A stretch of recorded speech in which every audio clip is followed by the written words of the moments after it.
It was another late night for Alex. The 24-year-old sat hunched over his laptop in his small apartment, fingers dancing across the keyboard as lines of code filled the screen. The clock showed 1:47 a.m., but sleep was the last thing on. His mind, he had been working on this project for weeks, trying to crack a particularly stubborn piece of software that would make his small tech startup finally profitable. The apartment was quiet except for the gentle hum of his computer and the distant sounds of the city below. Alex lived on the 4th floor of an old building in the heart of downtown, where the rent was cheap and the neighbors minded their own business. His one-bedroom place wasn't much to look at, but it had everything he needed: a decent internet connection, a kitchen that worked most of the time, and a fire escape outside his bedroom, a window that gave him a nice view of the city lights. Alex rubbed his tired eyes and reached for his third cup of coffee of the night. The caffeine wasn't helping much anymore, but it had become more of a habit than anything else. He was about to dive back into his code when something caught his attention outside his window. Strange blue lights were flickering in the darkness, casting dancing shadows on his bedroom wall. At first, he didn't think much of it. Living in the city meant you got used to all sorts of weird lights, police cars, ambulances, construction work that happened at odd hours. But these lights seemed different somehow. They pulsed with a rhythm that felt almost alive, and they were getting brighter. Alex pushed back from his desk and walked over to the window.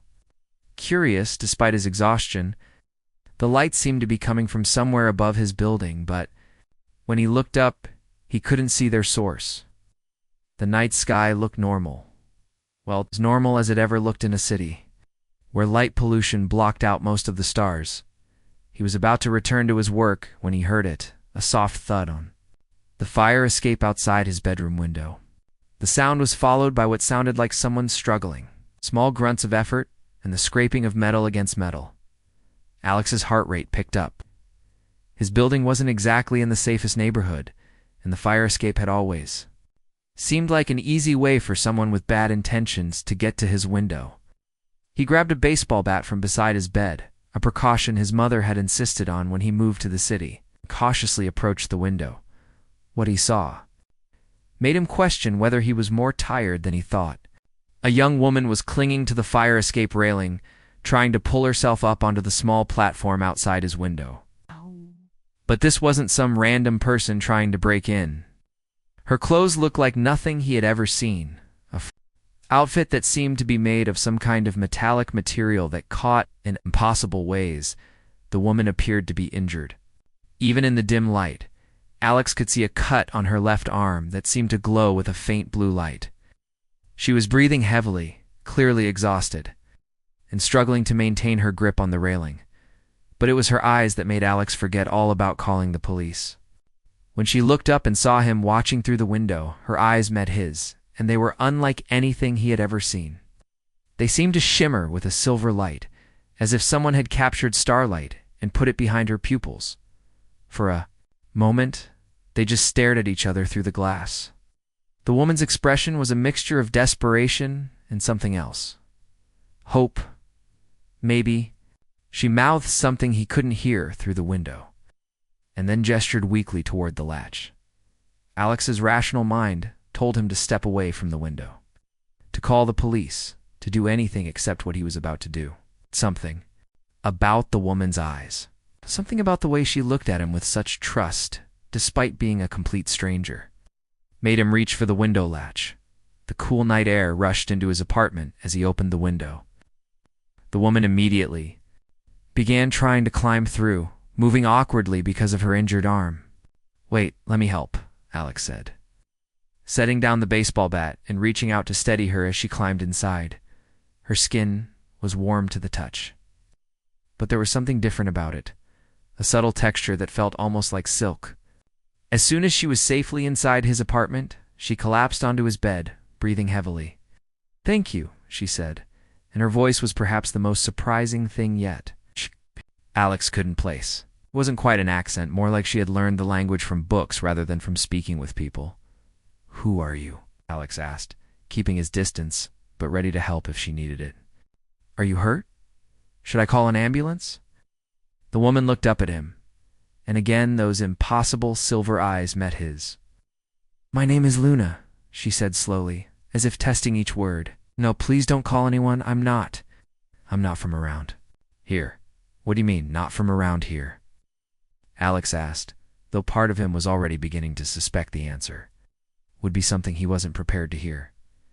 Luna struggled to sit up straighter, wincing as she moved her injured arm.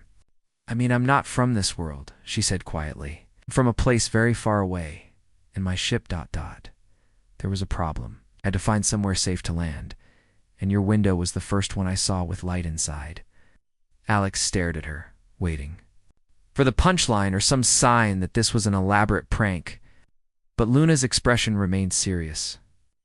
And that strange glow from her injured arm was definitely not something that could be faked with makeup or special effects. You're saying you're an alien? Alex said slowly. Is that what you call people from other worlds? Yes, I suppose I am. Luna looked around his apartment with curious eyes. I know this must be very strange for you. It's strange for me too. We're not supposed to make contact with your people, but I didn't have a choice. Alex sat down heavily in his desk chair, trying to process what he was hearing. Every logical part of his brain insisted this was impossible, but the evidence was right in front of him. The strange clothes, the unusual way she spoke, those incredible eyes, and most importantly, the way that cut on her arm glowed with its own light. Are you going to hurt me? He asked, realizing how absurd the question sounded even as he said it. Luna looked genuinely surprised by the question. Hurt you? No, of course not. You've helped me when you could have just left me outside. To fall? Why would I want to hurt someone so kind? There was such sincerity in her voice that Alex felt his fear beginning to fade, replaced by curiosity and something else, excitement maybe. How many people got the chance to meet someone from another world? A cut on your arm, he said, nodding toward the glowing wound. Does it hurt? Luna looked down at her arm as if she had forgotten about the injury. It's not serious. My body will repair itself by morning. But I am very tired. The crash landing took a lot of energy, and I've been trying to find shelter for hours. Alex looked at his small apartment, then at Luna sitting on his bed looking exhausted and vulnerable despite her otherworldly origins. His mother had raised him to help people in need, and apparently that extended to people from other planets. You can stay here tonight, he heard himself saying. I'll sleep on the couch and you can have the bed. But tomorrow, you're going to have to explain everything. Where you came from, why you're here, and what happens next. The relief that washed over Luna's face was so genuine that Alex knew he had made the right choice, crazy as it seemed. Thank you, she said softly. I promise I'll explain everything tomorrow. I promise I won't bring any trouble to your home. As Alex gathered some blankets and a pillow for the couch, he couldn't help but wonder what he had gotten himself into. Just a few hours ago, his biggest worry had been debugging computer code. Now he was harboring a refugee from another world in his apartment. But as he settled down on his couch and listened to Luna moving quietly around his bedroom, getting ready for sleep, he realized he wasn't scared anymore. Instead, he was more curious than he had ever been in his life. Tomorrow, he would get answers to questions he had never even thought to ask. The last thing Alex remembered before falling asleep was the faint blue glow seeping under his bedroom door, and wondering what other impossible things tomorrow would bring. Alex woke up to the smell of coffee brewing, which was strange because his coffee maker had been broken for 3 weeks. He had been meaning to buy a new one, but kept putting it off, surviving on instant coffee and whatever he could grab from the shop downstairs. Rubbing his eyes, he sat up on the couch and looked around his apartment. For a moment, he wondered if last night had been some kind of vivid dream brought on by too much caffeine and too little sleep. But then he heard soft humming coming from his kitchen, and the events of the previous evening came flooding back. Luna was standing at his kitchen counter, examining his ancient microwave with the same fascination that a scientist might show when discovering a new species.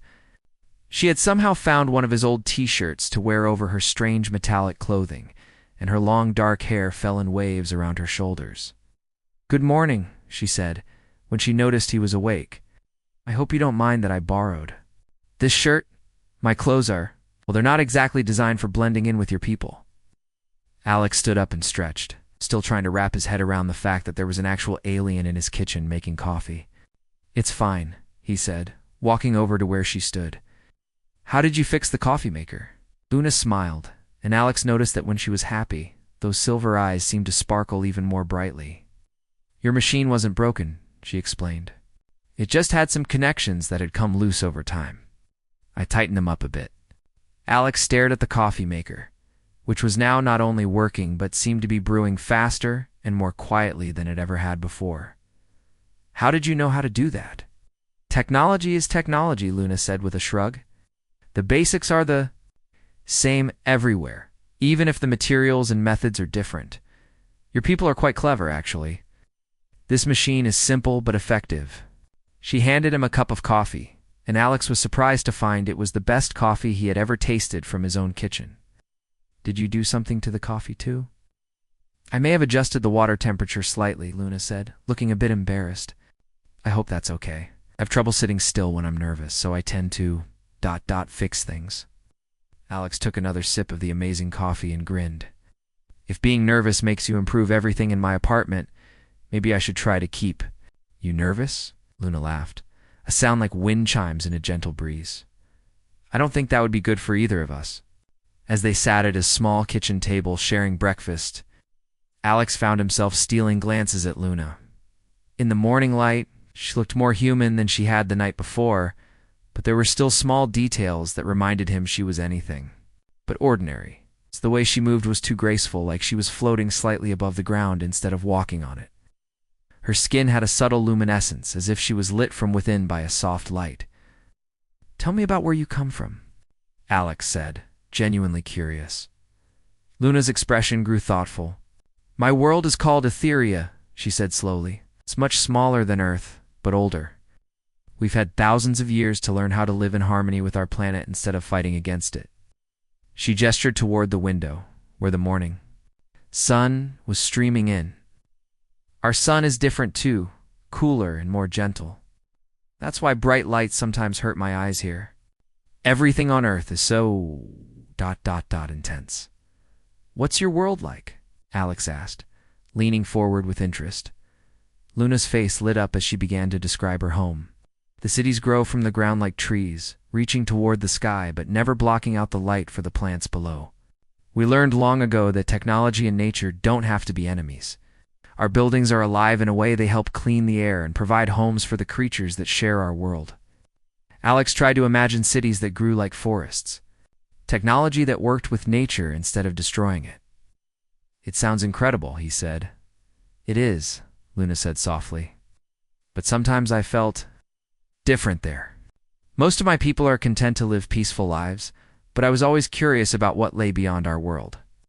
I wanted to explore, to meet other forms of life, to learn about different ways of thinking and living. Is that why you came here? Alex asked. Luna nodded. I'm what you might call a scout. I was supposed to observe your world from a distance, to learn about human culture and behavior. But my ship malfunctioned during what should have been a simple flyby. Before Alex could ask more questions, there was a sharp knock at his front door. Both of them froze, looking at each other with sudden panic. Alex, dear, are you in there? Came a voice from the hallway.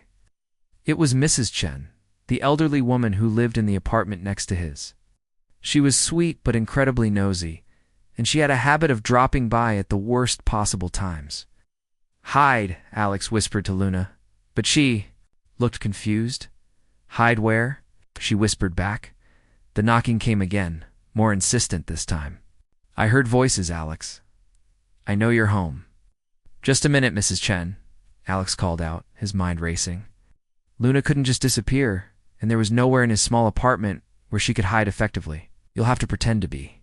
My cousin, he whispered quickly. From Norway. That might explain why you talk a little differently. Luna looked uncertain. What's a cousin? Family, Alex said. Just follow my lead and try to act normal. He opened the door to find Mrs. Chen standing in the hallway with a plate of homemade cookies and a curious expression. Good morning, Alex. I thought I heard you talking to someone. Oh, hi, Mrs. Chen, Alex said, trying to sound casual. Yeah, my cousin Luna is visiting from Norway.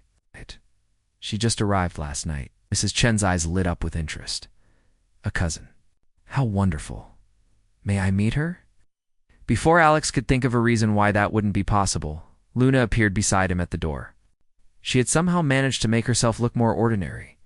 Her hair was pulled back in a simple ponytail, and she wore Alex's t-shirt like it was the most natural thing in the world. "Hello," Luna said, extending her hand to Mrs. Chen. "Luna, it is very nice to meet you." Mrs. Chen shook Luna's hand enthusiastically. "What a lovely accent. How long are you staying?" Luna glanced at Alex uncertainly. "I am... not sure yet. It depends on when my transportation is fixed." "Transportation?"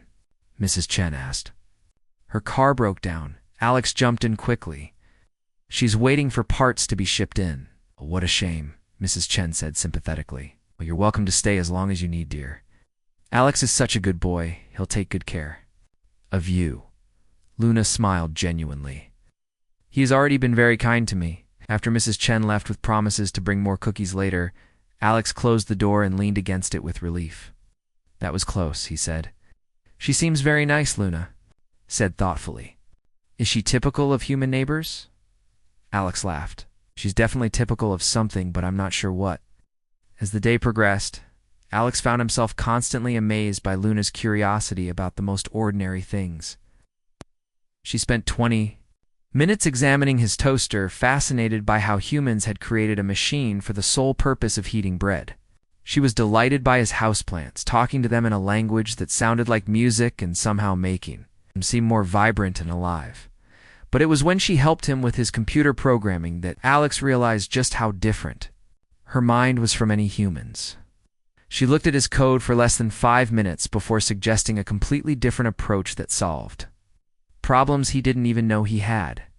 "How did you figure that out so quickly?" I asked, staring at his screen in amazement. "Pattern recognition," Luna said simply. "All languages follow patterns, whether they're spoken by people or machines. Once you understand the underlying logic, the rest becomes clear." Alex realized that having Luna's help could revolutionize his entire business, but something in her expression made him hesitate before asking for more assistance. "Luna," he said carefully, "what happens when your people come looking for you?" Luna's question hung in the air between them like a storm cloud. Alex had been trying not to think about it, but he knew they couldn't avoid the topic forever. "I don't know," he said honestly. "How long do we have before they find you?" Luna walked to the window and gazed out at the city below. "Maybe a week, if we're lucky. My people are very good at tracking, and they'll be worried when I don't report back from my mission." Alex made a decision that surprised even himself. "Then let's make the most of the time we have. I'm calling in sick to work for a few days." "Sick?" Luna asked, turning back to him with a confused expression. "It's what humans say when they can't go to work because they're not feeling well," Alex explained. "But sometimes we use it when we just need time for something more important." Luna's silver eyes sparkled with interest. "And showing me your world is more important than your work?" "Right now, yes," Alex said, and he meant it. How often does someone get the chance to see their own world through completely different eyes? Hour later, they were walking through the downtown streets together. Alex had insisted that Luna wear a pair of his sunglasses to hide her unusual eyes, and she had found a baseball cap in his closet to cover her hair. To anyone passing by, they looked like a perfectly ordinary couple out for a morning stroll, but Luna's reactions to everything around them were anything but ordinary. She stopped to listen to a street musician playing guitar, tilting her head, as if she was hearing music for the first time. When Alex dropped $1 into the musician's case, she watched the exchange with fascination.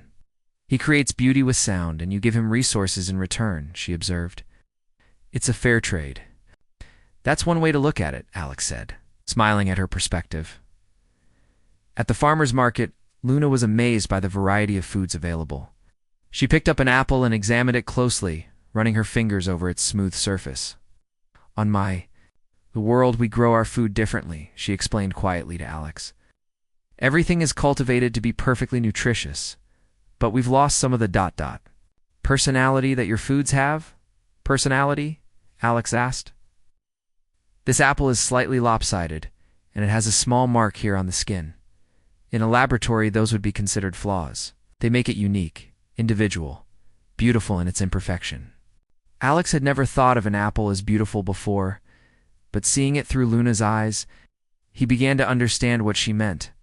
They spent the afternoon at the city's science museum, where Luna tried very hard to act impressed by displays that must have seemed incredibly primitive to her. But Alex noticed she was genuinely fascinated by the historical exhibits.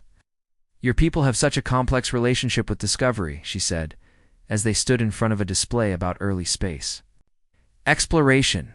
You knew so little about what lay beyond your world, but you reached for it anyway. That takes incredible courage, or incredible stupidity," Alex said jokingly. "No," Luna said seriously. "It takes hope. My people had detailed knowledge of nearby star systems before we ever left our planet, knew exactly what we would find. But humans launched themselves into the unknown based on nothing but curiosity and hope. It's remarkable." That evening, they sat on Alex's fire escape, watching the sunset paint the sky in brilliant oranges and purples. Luna had been quiet for most of the walk home, and Alex could tell something was troubling her. "What's wrong?" he asked gently. Luna sighed, a sound that seemed to carry the weight of entire worlds. "On my planet, I always felt like an outsider, because I wanted to explore beyond our boundaries. I thought there was something wrong with me for being so curious about other forms of life." She turned to look at Alex, and even behind the sunglasses, he could see the emotion in her expression. "But today, walking through your city, seeing how you humans live and create and struggle and hope, I realized I'm not broken. I'm just someone who needs to understand the universe beyond my own small corner of it." "And what does that mean?" Alex asked, though he had a feeling he already knew the answer. "It means I can never go back to the life I had before," Luna said quietly. "Even if my people find me and take me home, I'll always be changed by what I've seen here, by what I've learned about humans, by what I've learned about myself." Alex felt his chest tighten with an emotion he couldn't quite name.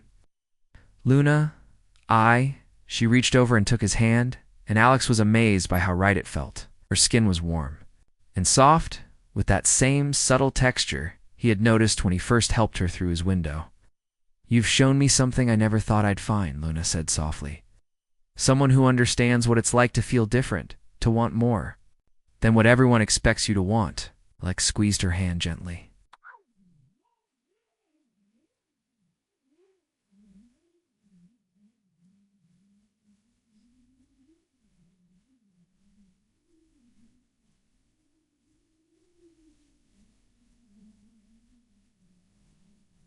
Chained him on.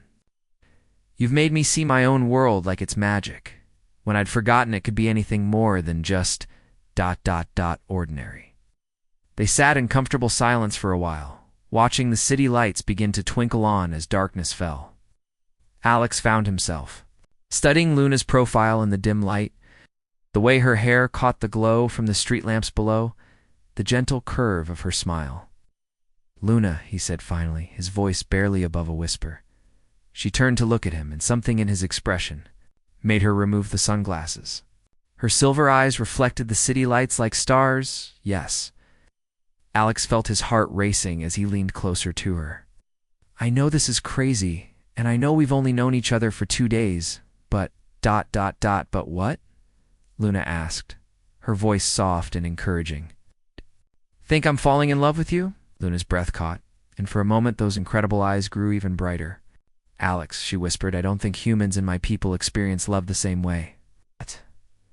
But whatever this feeling is that makes me want to stay here with you forever, I think I'm feeling it too."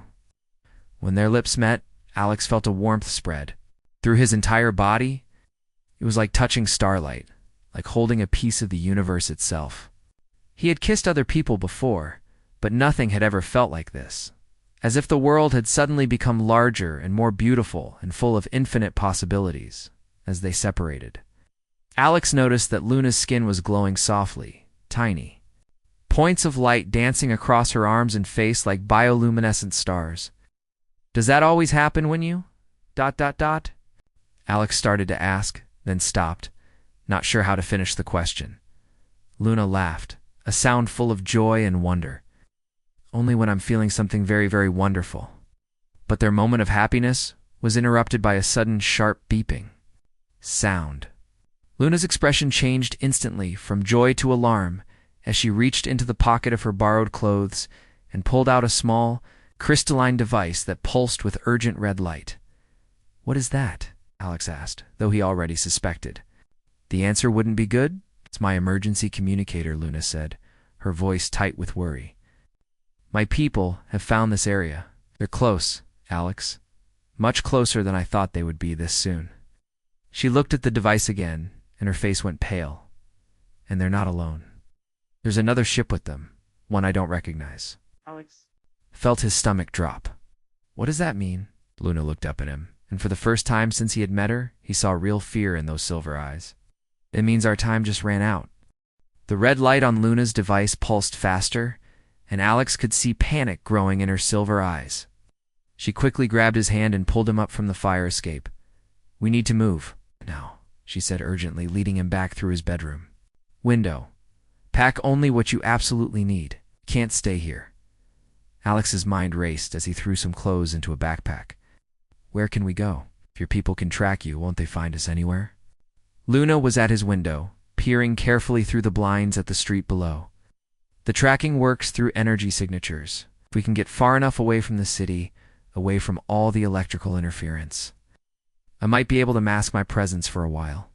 "Luna," Alex said, stopping his packing to look at her, "you need to tell me what's really going on. Who else is up there? Why are you so scared?" Luna turned away from the window, and Alex could see she was struggling with something. "There are things I haven't told you about my world," she said quietly. "Now, not everyone agrees with peaceful observation of other species." Before she could explain further, both of their phones started buzzing with emergency alerts. Alex grabbed his phone and read the message with growing alarm. Unusual atmospheric disturbances reported across the region. Residents advised to stay indoors.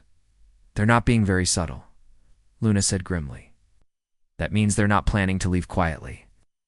Alex was about to ask what she meant when his apartment building's fire alarm started blaring. Through his window, he could see people beginning to evacuate onto the street below. "This is our chance," Luna said. "With everyone leaving their apartments, we can blend in with the crowd." They made it to the stairwell just as Mrs. Chen emerged from her apartment, looking confused and frightened. When she saw Alex and Luna, relief washed over her face. "Oh, Alex dear, what's happening?" "The news is saying there are strange lights in the sky, and now the fire alarm." "I don't know, Mrs. Chen," Alex said, helping the elderly woman down the stairs. "But we should all get outside like they're telling us to." As they reached the street, Alex looked up at the night sky and felt his blood run cold. High above the city, barely visible against the darkness, were shapes that definitely weren't airplanes. They moved too smoothly, too silently, and they pulsed with the same blue light he had seen outside his window 2 nights ago. Luna squeezed his hand tightly. "The larger ship is my people," she whispered. "But the smaller ones, those belong to the shadows." "The shadows?" Alex asked, still staring at the impossible sight above them. "Extremists from my world," Luna explained as they moved with the crowd of evacuated residents. "They believe that contact with developing species like humans is dangerous. They think your people are too aggressive, too unpredictable, to be trusted with knowledge of life beyond your world." Alex felt a chill that had nothing to do with the night air. "What do they want with you?" Luna's voice was barely audible above the noise of the crowd and the distant hum coming from the sky. "They want to bring me back and erase my memories of this place. And they want to make sure that no human ever learns what I've shared with you." The implications of her words hit Alex like a physical blow. "They want to hurt people." "Not hurt," Luna said, and somehow that made it worse. "They didn't want to make everyone forget. There's technology that can remove specific memories, make it as if certain events never happened. They would use it on everyone who has seen anything unusual in the past few days."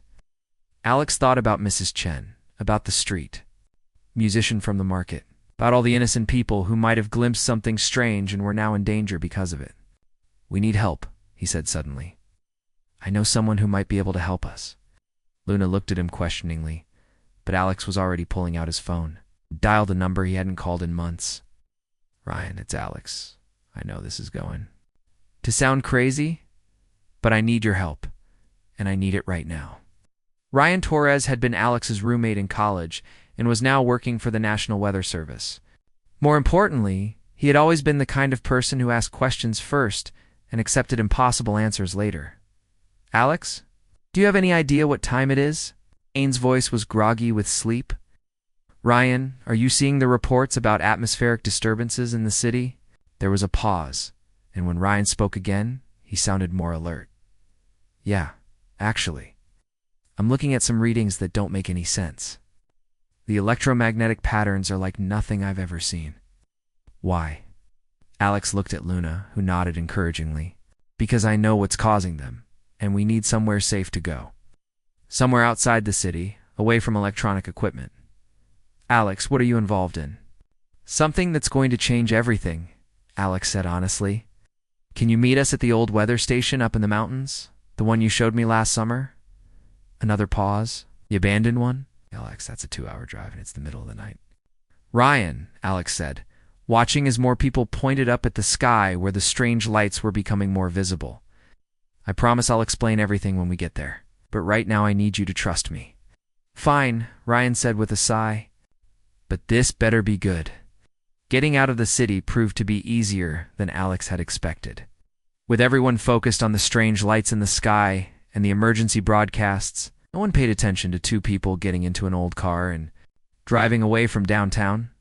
Luna sat quietly in the passenger seat as Alex navigated through the increasingly sparse traffic. Her device continued to beep softly, but the red light had changed to amber, which she said meant they were putting some distance between themselves and the immediate danger. "Tell me about the shadows," Alex said as they drove through the suburbs, and began climbing into the foothills. "How dangerous are they really?" Luna stared out the window at the dark landscape rushing past. "They're not evil," she said carefully. "They genuinely believe they're protecting both our species by preventing contact. But they're willing to do terrible things in service of what they think is right. And your people, the ones in the bigger ship, they're probably trying to negotiate," Luna said. "My father leads the council that makes decisions about contact with other worlds. He's always believed that understanding between species is possible, but the shadows have been gaining influence recently." Alex gripped the steering wheel tighter. "What happens if the shadows find us before your father does?" Luna was quiet for so long that Alex thought she wasn't going to answer. When she finally spoke, her voice was small and frightened.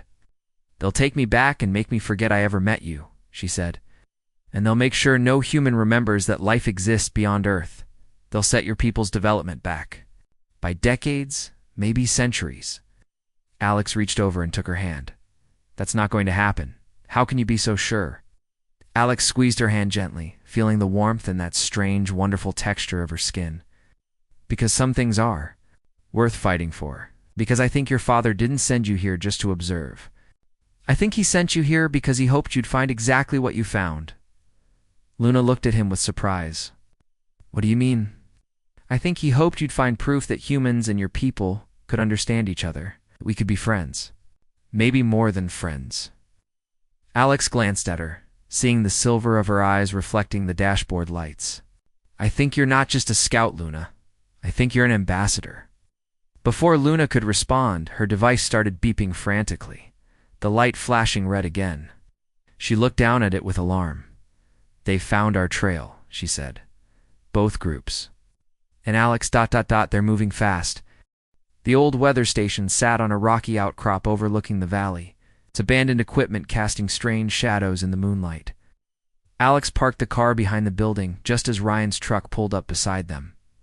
Ryan stepped out looking, confused and worried. He was a tall, thin man with kind eyes behind wire-rimmed glasses, and right now, those eyes were full of questions. "Alex, what's going on?" Ryan asked, then stopped when he saw Luna step out of the passenger side. Even in the dim light, there was something about her that seemed different, otherworldly. "Ryan, this is Luna," Alex said, knowing how inadequate the introduction was.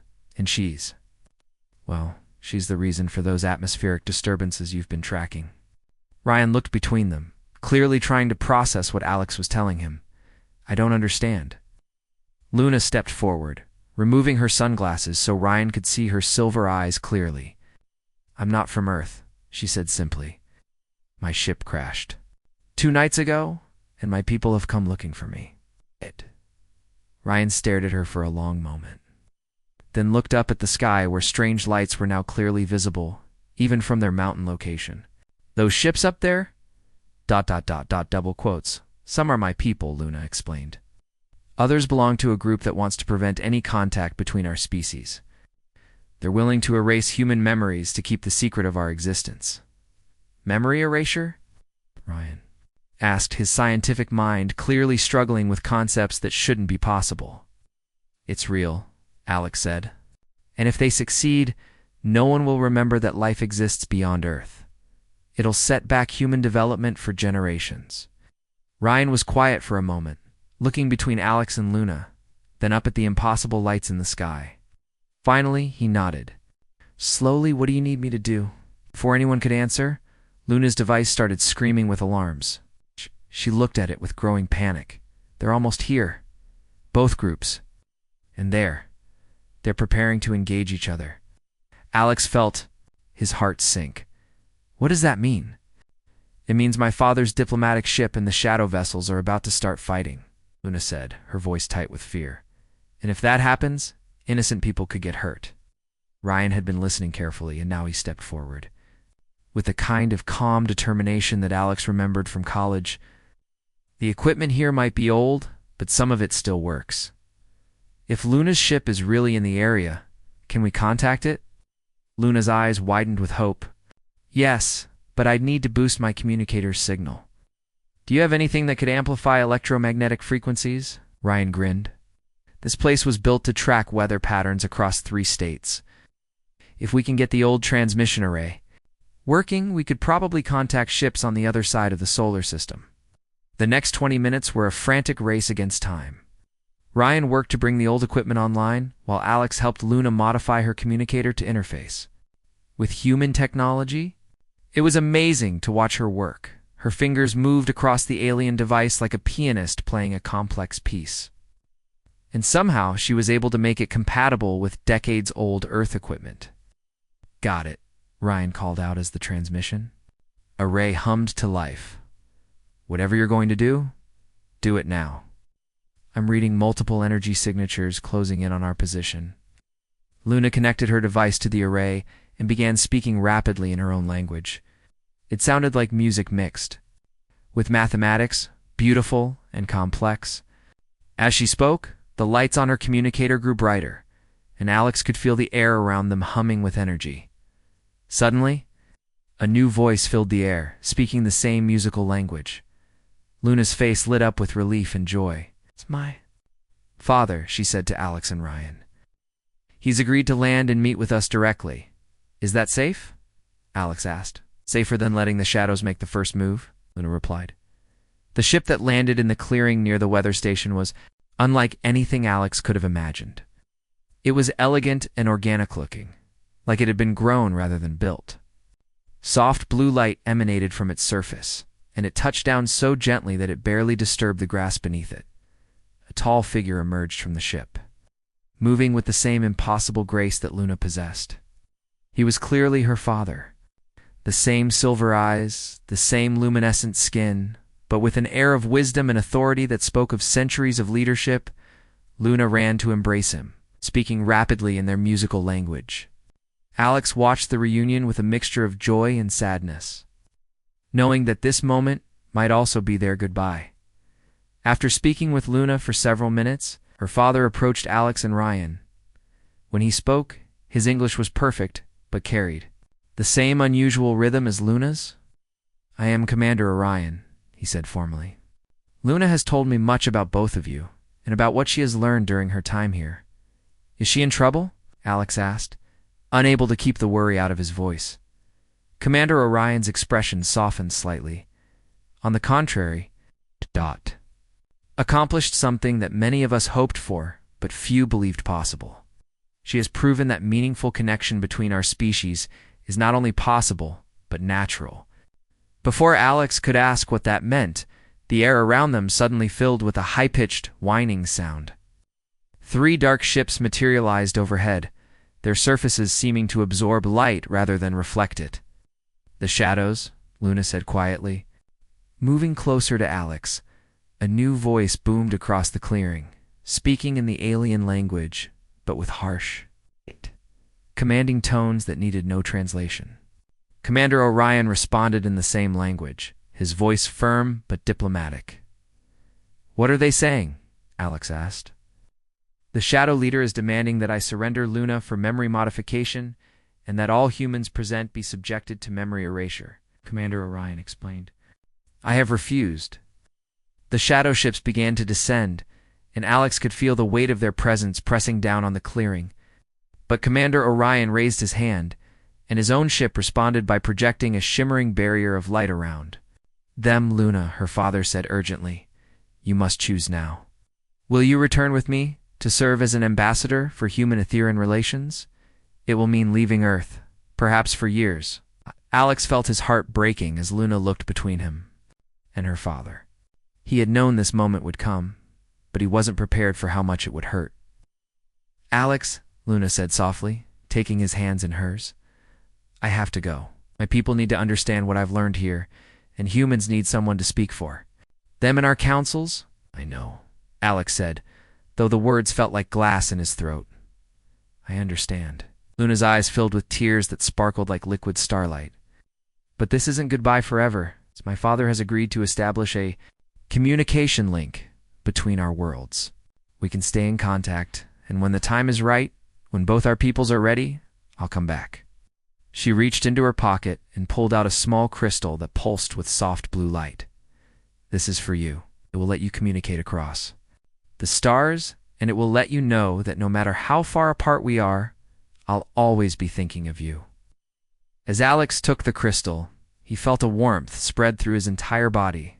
It was like holding a piece of Luna herself, a connection that transcended distance and time. The standoff with the shadow ships continued for several more tense minutes, but eventually they retreated.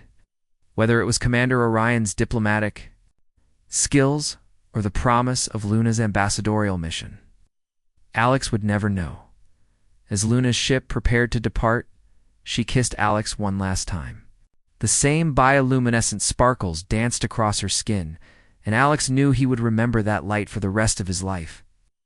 "I love you," she whispered against his lips. "I love you too," Alex replied, "and I'll be waiting for you to come home." 6 months later, Alex stood on the roof of his apartment building, holding the crystal Luna had given him. It pulsed gently in his hands, carrying messages from across the galaxy. Luna's letters told him about the changes happening on her world, about the growing acceptance of contact with humanity, and about the official diplomatic mission that was being planned. His own life had changed dramatically too. It's the algorithm Luna had helped him perfect, had revolutionized his company, and he now worked as an unofficial consultant to governments preparing for eventual first contact. But more importantly, he had found his purpose in helping to bridge the gap between two worlds. As he watched the stars twinkle in the night sky, Alex smiled. Somewhere up there, Luna was working to bring their peoples together, and soon, very soon, she would be coming home.